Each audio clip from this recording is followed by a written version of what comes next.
Yeah, and so you to all of these points, you have introduced legislation to at least provide temporary relief for all of these barriers that would allow the market to fix this problem. What's the name of this bill? It's called the Formula Act. It's a clever name. It's a name that actually forms an acronym. Don't ask me to reproduce the elements of the acronym here, but I got it. I got it. I've taken pride recently in coming up with bill names that are acronyms and that are actually pronounceable. This after years ago, I saw myself producing a series of bills, including the Family Fairness Opportunity Tax Reform Act, or FFATRA. Sounds like a fake swear word. My staff and I have taken pride in figuring out good acronyms. Now, do you guys sit around and maybe get a bowl of Jell-O and sort of work these things Absolutely. out after hours? All great things are worked out with a bowl of Jell-O. Yeah. That's the limits of my understanding of your cultural norms right there. Sometimes a Diet Coke if we're feeling crazy. Okay, I'm going to find this before we go too far. But what does it do? All right. So it undertakes three basic efforts. It temporarily lifts these import restrictions, including import tariffs and import quotas on imported formula product.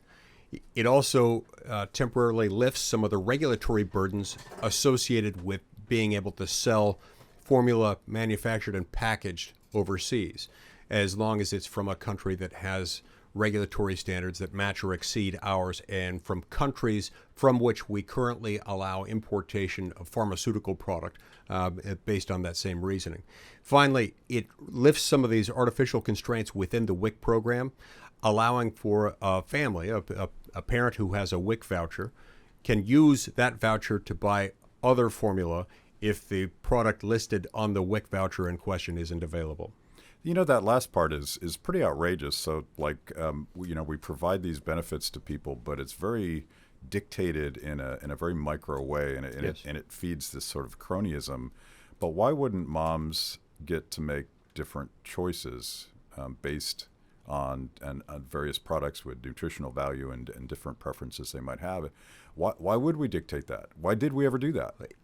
Who the heck knows? I mean, I think it's crazy. I don't think it's a good idea for the government to be doing this. I mean, and especially in an environment in which everything is so heavily regulated anyway. It's not like among the brands that you can choose from in the United States that you're going to choose one that the government doesn't smile upon or approve because it has reviewed all of them.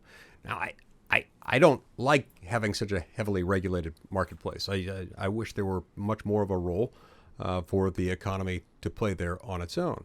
Within that system, if you're going to have a government subsidy, it ought not micromanage the decision of which brand and which product within which brand to use. Yeah, there's so much, this is a rabbit hole we probably won't go down, but there's so much cronyism in the government recommendations for diet as well, very much dictated by the interests that control the Department of Agriculture and all that stuff. Right. A lot of has been said about the 4 food groups that you and I were taught about when we were kids, and then the food pyramid and how they come up with this stuff. And it was all backwards. Shockingly, the government got it backwards. And we're all obese as a result. Yes. At least that's what I like to blame it on. I totally blame the government for my fat belly. So here's the name. This is the best name ever. Fixing Our Regulatory Mayhem Upsetting Little Americans. That's just genius.